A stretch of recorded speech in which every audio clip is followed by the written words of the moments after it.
the people back on Earth, the crew of Apollo 8 has a message that we would like to send to you. On Christmas Eve 50 years ago, 1/3 of the world's population listened for the first time to a message from outer space. And God said, "Let there be light." Delivered by astronauts aboard the first manned mission to the moon, a reading from the Bible's book of Genesis. Even people who have no sense of religious faith understood that this was something deeply transformative. Jeffrey Kluger was 14 years old that Christmas Eve in 1968. He would go on to author a book with one of the astronauts on board. Their voices, which were distorted across the 250,000 miles of space, brought home in a very vivid way the distance they had traveled and the improbability of it. Apollo 8 was a giant leap forward in the space race, cobbled together with a deadline from the U.S. president to make history before the end of the year. The Russians may well have beaten us to it, and the decision was made, we're going to give ourselves 16 weeks and figure out how to get ourselves to the moon.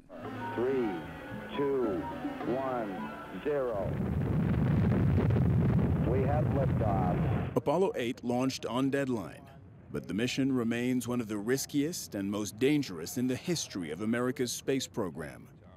Kluger says NASA even warned one of the astronauts' wives that her husband had a 50-50 chance of surviving. The biggest fear, a darker fear in some ways than the profound tragedy of what would happen if the men died, was that there was a chance that their main spacecraft engine would work, but only once, to slow them down enough to get them into lunar orbit. If that engine had not worked, the crew would orbit the airless moon forever and ever. They would be orbiting today in a $100 million sarcophagus. Luckily, the crew returned home safely and brought with them an image that would become one of the most recognizable in history, popularly named Earthrise. What they had in their camera that night was something that gave human beings an entirely different paradigm-shifting view of their world. When that picture was developed, people saw something they had never seen. The Earth as a fragile sphere in the vastness of space, and it's widely credited, and it should be, with helping to kickstart the environmental movement. As Kluger tells it, the image and the mission became messages of hope in a bleak time.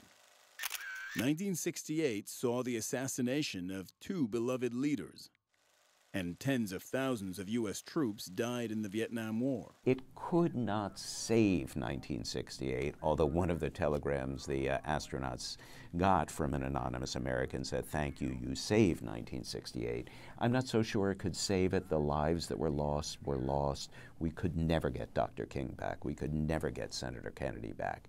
But there was redemption to make the year somehow seem that it ended on meaning.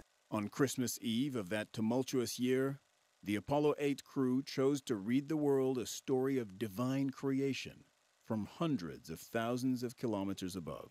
It was a year in which the nation and the world had bled from 1,000 self-inflicted wounds. And then here we were on Christmas Eve reading verses of renewal in a year in which people deeply needed rebirth. I teared up at Genesis, and I teared up even more at the end when Frank Borman said, "And from the crew of Apollo 8, good night, good luck, a Merry Christmas." A Merry Christmas, and God bless all of you on the good earth. Cyril Vanier, CNN.